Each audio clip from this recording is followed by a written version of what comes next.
Matthew chapter 5, verses 14 through 16. The New American Standard Bible, with its contemporary language and modern narrative, has rendered the text like this. You are the light of the world. A city set on a hill cannot be hidden. Nor does anyone light a lamp and put it under a bushel or a basket, but on a lampstand, and it gives light to all who are in the house.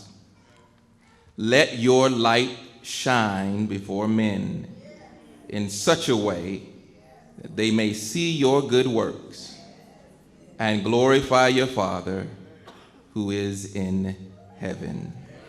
And the people of God said, amen. You may be seated in the presence of our God. Beloved, I want to talk this morning about moving at the speed of light. Moving at the speed of light. My brothers and my sisters, we're living in a day and an age where it is most imperative that the church be both relevant and in reach of those seeking God and His glory. In other words, if ever the world needed the church, the world needs the church right now. And it needs us to be relevant. It needs us to be accessible. And oftentimes when we talk about being relevant, our minds immediately focus on change. In order to be relevant, there must be some type of change. It's our first notion to think that in order to be effective in the present time and to the present generation, we must totally adjust to change or drastically alter our means and methodology in order to be relevant in the moment. But my brothers and sisters, contrary to that, God has a way of remaining relevant in every generation and in every age by letting the times change while He has fundamentally set in place certain things that will remain the same. There's some things God has affixed already that will not change no matter what else change. Can I give you an example? Remember a few years ago, the panic when time was changing from the 20th century to the 21st century? You remember that? Big panic around 1999 into 2000. Anything that was electronic that was dependent upon the logistic of mind of man was in jeopardy of becoming obsolete at the stroke of midnight. You remember that, don't you?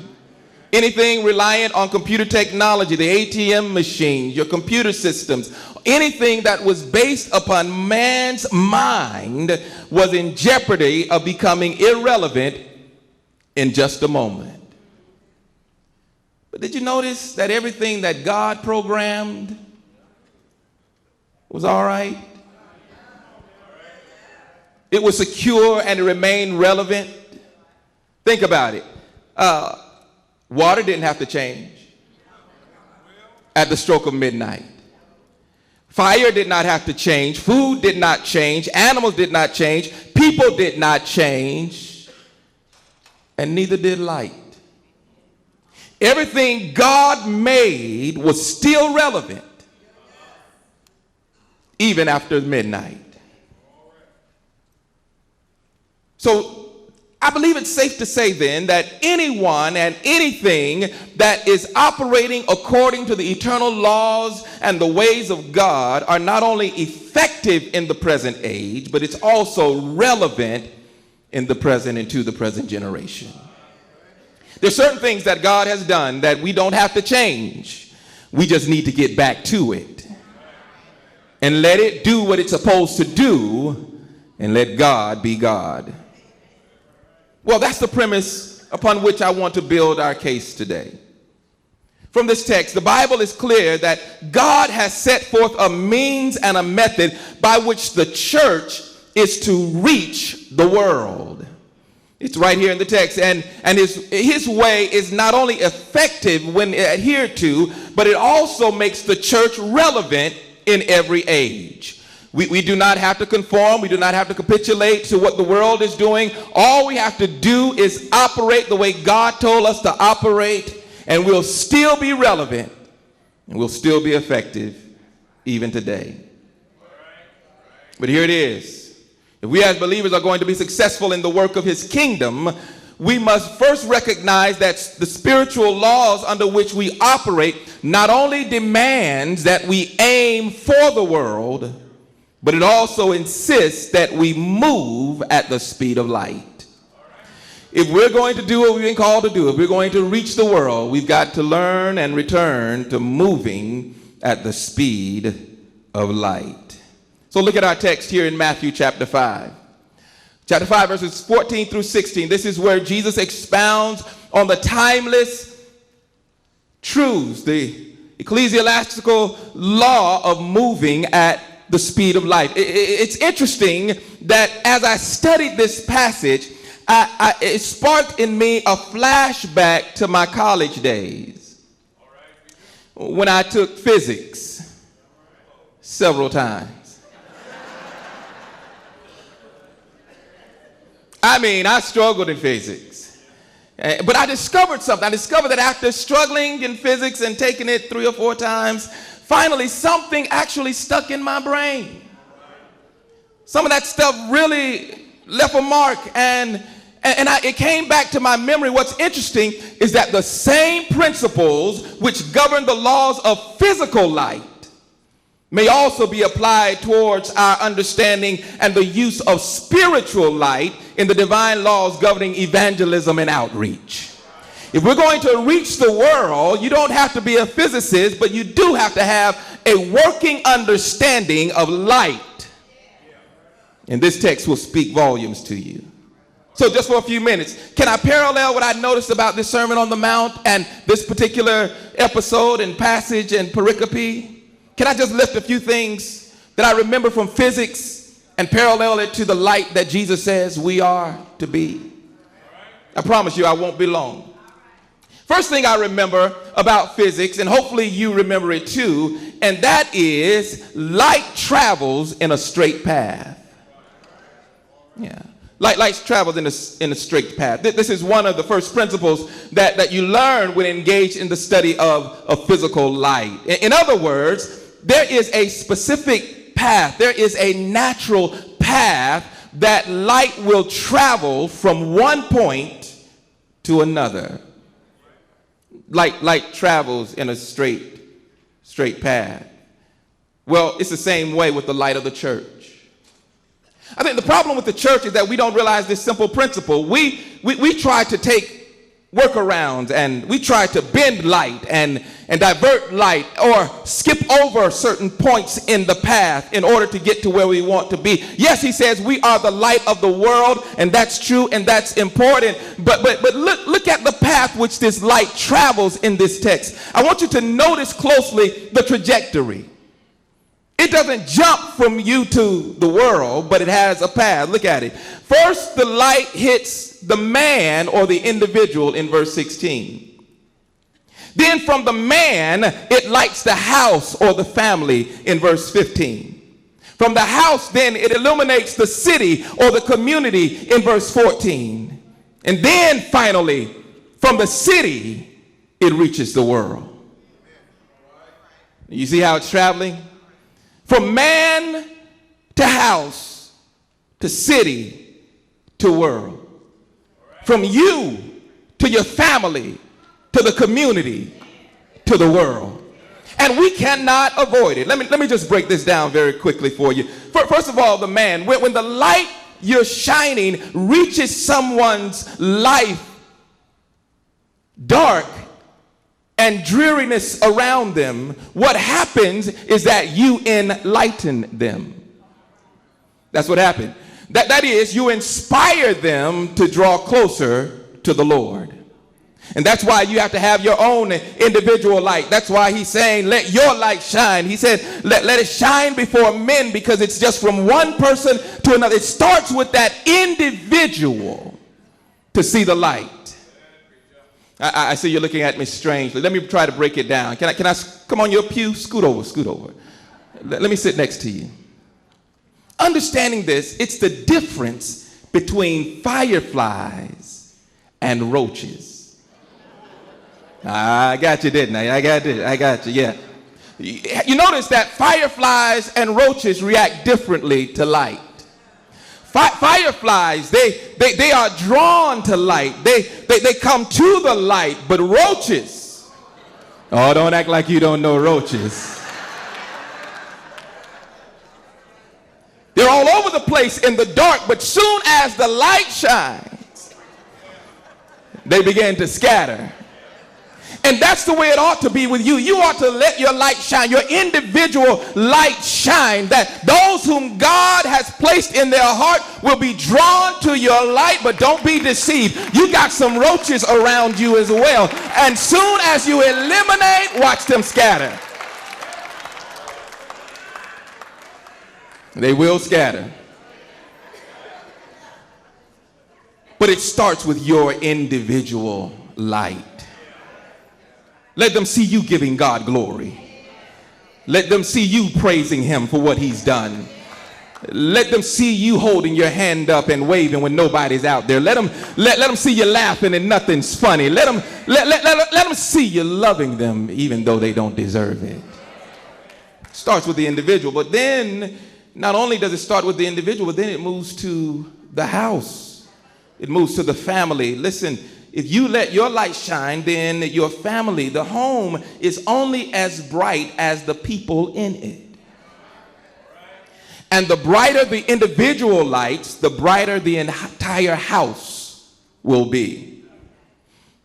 There's a story of a church in a small village built centuries ago, but it was built at the turn of the century, and electricity was starting to come into play. But this particular church had no electricity and no light fixtures. One Sunday, a traveler was coming through the village and noticed that the church bell rang, and people started coming out of their homes and out of their houses carrying lamps in their hands, going into the church house.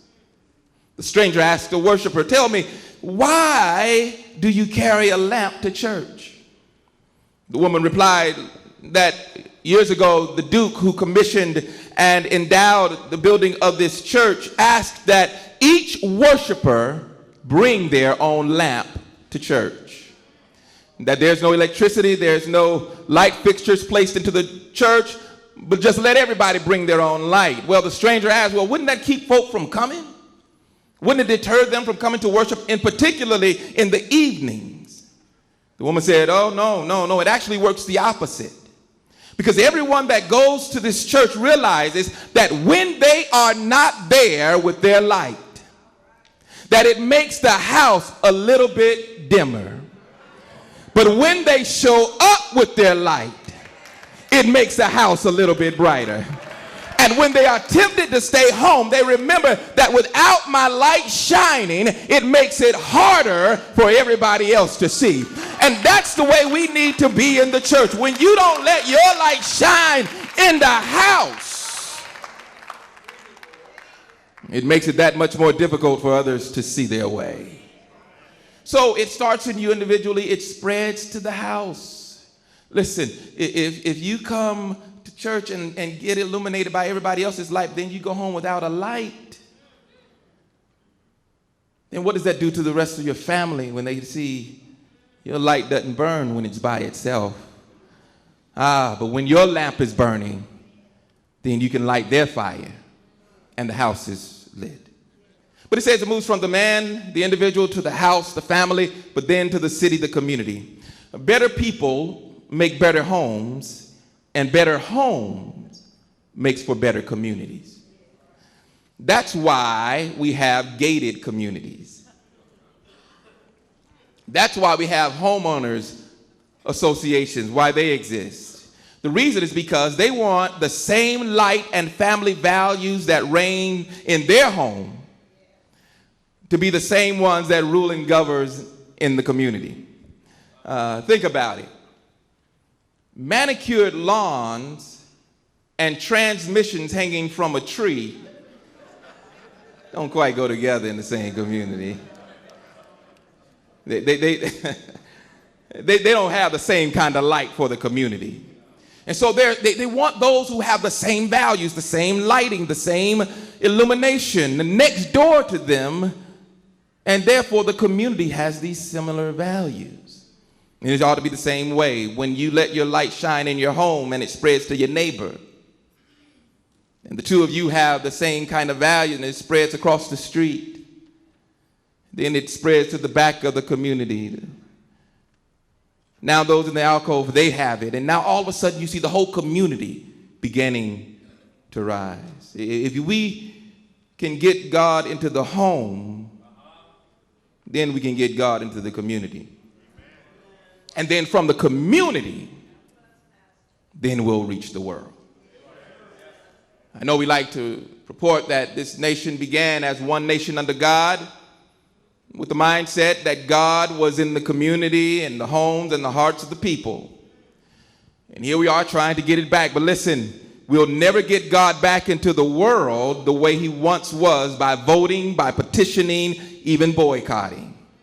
God won't get back that way. No, the only way to get God back into his rightful place is to move the light along the designated path. Until God is in the heart of a senator, he won't show up in the chambers of the Senate. Until we can get him in the hearts of world leaders, then world leaders will get him into the hearts of the world. But it begins with individuals and then it works its way up. So now you see that light travels in a straight path even in the world today. So don't think that your light does not matter. Don't think that your illumination is not effective. It's just following the path. And it's going further than you realize. Which brings me to my next point. That light can travel long distances in a short time if it is not interrupted by an outside factor. Light will continue to travel for long distances in a short period of time if it's not interrupted by an outside factor. That's what verse 14 meant when it says it cannot be hidden. A city on the hill, the light on the hill cannot be hidden. Verse 15 talks about putting it under a bushel. What is happening is that an outside factor is disrupting the flow of the light. Listen, physical light can travel approximately 6 trillion miles in 1 year. That's what we call a light year. In other words, it also could be 186,000 miles per second. But here's the catch. Light can only travel that distance if it is not disrupted by an outside force. If something's not blocking it. That's called the law of refraction. What that means is that something got in the path of the light and caused it to be displaced from going to its original destination. So something's blocking the light. Something refracted it. Well, imagine how far your witness can go, how far your work of evangelism and outreach will reach if it is not refracted by some outside forces. Imagine how far, Westside, you can reach in this community, even in the world, if there's nothing blocking your light. If your light continues to shine without being blocked by foolishness, sinful living, ungodly behavior, your light will go much further and reach many more people. Many people, many homes, many cities, many areas of the world have had light interrupted and blocked by, watch this, the dark side of believers' lives. When too many Christians live in the shadows and not in the light, that the side where the light doesn't shine is the side that casts the shadow. And we do have a dark side. We do live oftentimes in the shadow when nobody's looking and no lights are around and you've turned your light out. And you hoping nobody else's light is too close. You're living in the shadows. You're living in those. And that causes a problem with your light reaching its destination. And when your life does not illuminate the light of Christ, then what you're doing is that you're refracting it. It's not going as far as it It ought to. And so when people cannot get into the light because you're living in the shadows, know that you are refracting the light and it's no longer traveling the path that was intended to travel. You're the light of the world. But light can only go so far when something's in front of it. I got one more principle that I want to share with you real quick. And that is, and you know this one, light travels faster than sound. You do know that, right? Light travels faster than sound. And that's really what verse 16 says when he says, see your good works. It didn't say hear your good works. It says see your good works. Think about it. Thunder and lightning always occur simultaneously. However, you will always see the lightning before you hear the thunder. That's an important principle. And so it is with your witness. Your witness, the power of your witness is not in what you say, it's in what you do.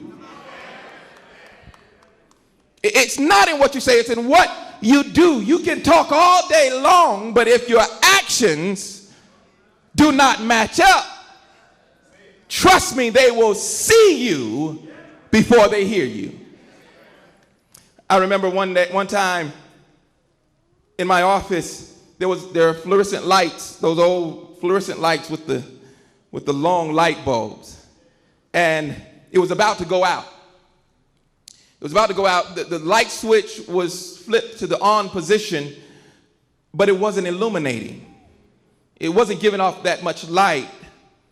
The main reason I knew that it was on was not because it was lighting the office, but because I could hear this humming and this buzzing coming from the light. I knew it was on because I could hear it making noise, but it was not illuminating my office. Well, guess what I did? I quickly decided that I would flip the switch to off because I would rather have no light in silence than a noisy light that's flickering. Can I help you? Scoot over again. That's the way it is with your witness. People would rather you just be quiet. Don't even act like you're a light than to have you flickering in their faces. They want to understand that your light is real, that light travels faster than sound, and the life you live will reach folk faster than the life you talk about. And I believe even sinners would rather stumble in darkness than to have a noisy Christian flickering all around them. And so understand your behavior matches your speech. Then they'll reach the person, but what they see will reach them faster than what they hear. And we often say, you got to walk the walk and walk the talk. But that's a reality because that's how light works. Well, now you know why the church must be moving at the speed of light. Oh, but wait a minute. There's one more thing I want to leave with you. Before we turn up the lights, let me share one more principle. And that is, understand that any light that is visible has to have an initial source somewhere. There has to be a source. John 8:12, Jesus says, I am the light of the world. But here in Matthew 5, he says, you are the light of the world. I'm confused. Jesus says, you're the light of the world, but then you say, I'm the light of the world? How does that work? Well, think of it like this. Jesus is the sunlight, and we are the moonlight. And you do realize, you do understand that the moon has no source within itself to generate light. No, the moon only reflects the light that is given to it by the sun. Yeah. We just talked about the law of refraction that displaces light, but there's also a law of reflection. And reflection takes the light and propels it to reach other destinations. Your light is not supposed to refract, it's supposed to reflect. And I realized that the only way for me to be a light of the world is to stay in line with the original light, Jesus, the Son of the living God. You do know Jesus, right? That explains why eclipses happen every now and then, because what happens is that the moon, every now and then, the moon, which is supposed to reflect the light of the sun, gets in front of the sun, blocking out the light and the destination it was supposed to reach. Well, here's what I've decided, my brothers and sisters. I've decided that as long as Jesus remains the light that shines inside of me, I'm going to keep moving at the speed of light.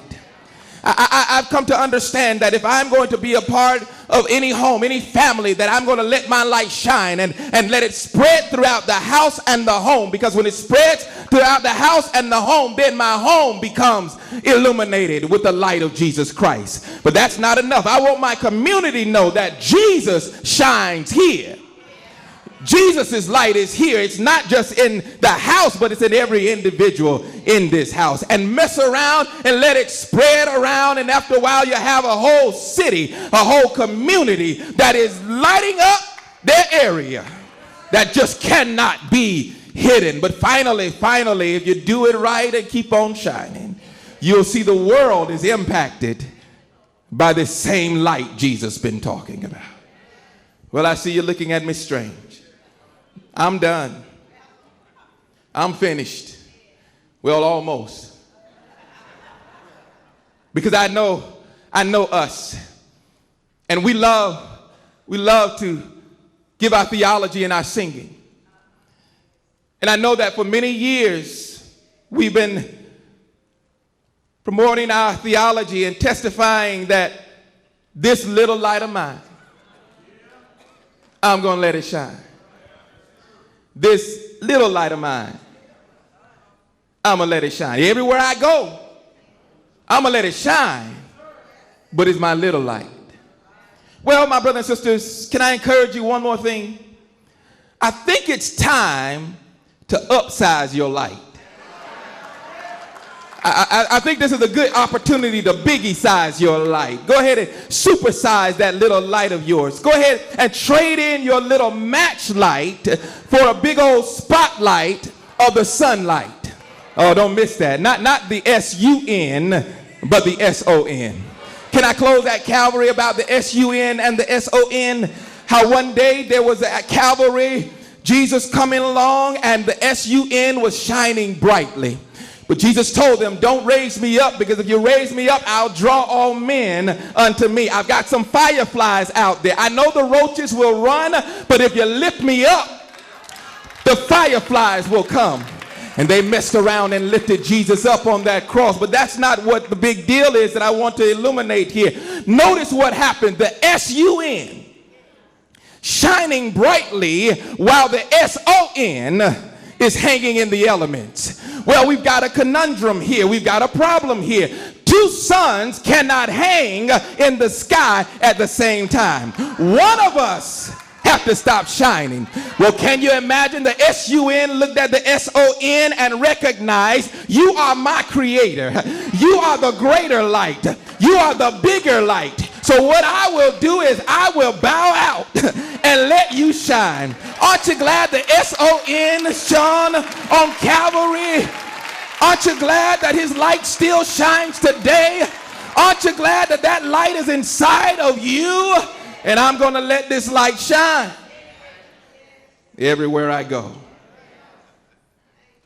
But the light didn't stay on the cross. He tried to put his lights out, bury it in a tomb, close it up, stayed in there for 3 nights and 3 days. But how many of you, that light will find a way? Light will find a way. It'll come through cracks and crevices. And that light found a way to come from behind the stone. The stone was rolled away not for the light to get out, but for us to get in and recognize this light is not here. Why are you looking for the light in the darkness? No, the light has risen. Christ is alive today, and he lights us. as we light the world. My brothers and sisters, it's time we start moving at the speed of light. And let this light shine in us. Come on, any lights in here? Come on. Put your flashlights up. Just put your flashlights up. Let me see your flashlights. Let me just lift your hand. If that's your flashlight, by the way. Just put your flashlight. There you go. If you're a light, just let it shine. Let it shine. Let it illuminate in this place, because someone needs to see your light.